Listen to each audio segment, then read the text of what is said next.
I just touched my own head, and the monster in South Korea touched its head too. I thought it was just a coincidence. But on the news, I saw the monster throwing things the exact same way I threw my phone that morning. Could the monster copy my movements? To test this guess, I ran straight to the park and held out my hand, then rushed home right away. The monster on TV copied my action perfectly. I started to believe I might be able to control the monster. I watched every video of the monster carefully, and finally found a pattern. As long as I stood in the center of the park, the monster that appeared in South Korea would copy all my actions exactly. I invited 3 friends to be witnesses, and asked them to turn on the live broadcast from South Korea. I started dancing in the middle of the park, and the monster on the screen danced in the exact same way. My friends were totally shocked. Just as I felt proud of myself, the South Korean military suddenly fired missiles at the monster. I felt a sharp pain right away, and punched the air out of anger. At the same time, the monster threw the same punch as me. A helicopter crashed on the spot. I panicked and tried to leave the area, but I suddenly lost my balance, and fell heavily to the ground in the park.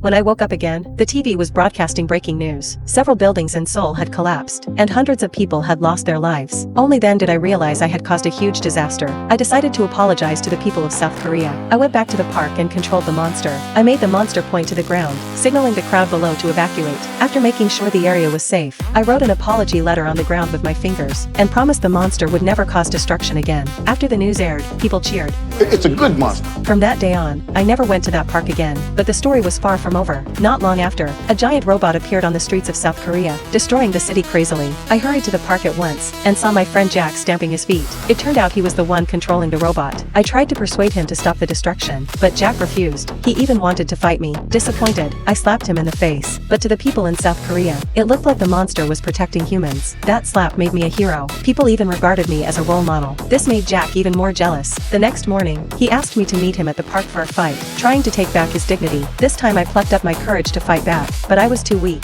and no match for him at all. I was knocked down after just a few hits, and could only watch him stamp his feet wildly and create chaos. I knew if I didn't stop him right away, many innocent people would get hurt. Suddenly, I came up with a plan. I immediately booked a flight to South Korea. Meanwhile, Jack was still venting his anger in the park. Just as he lifted his heavy foot to stomp down, the ground began to shake violently. Before he could react, the monster from South Korea appeared right in front of him. My bet paid off. I had successfully swapped places with the monster. Jack tried to run away in terror, but I caught him easily, then threw him far away, putting an end to all the chaos.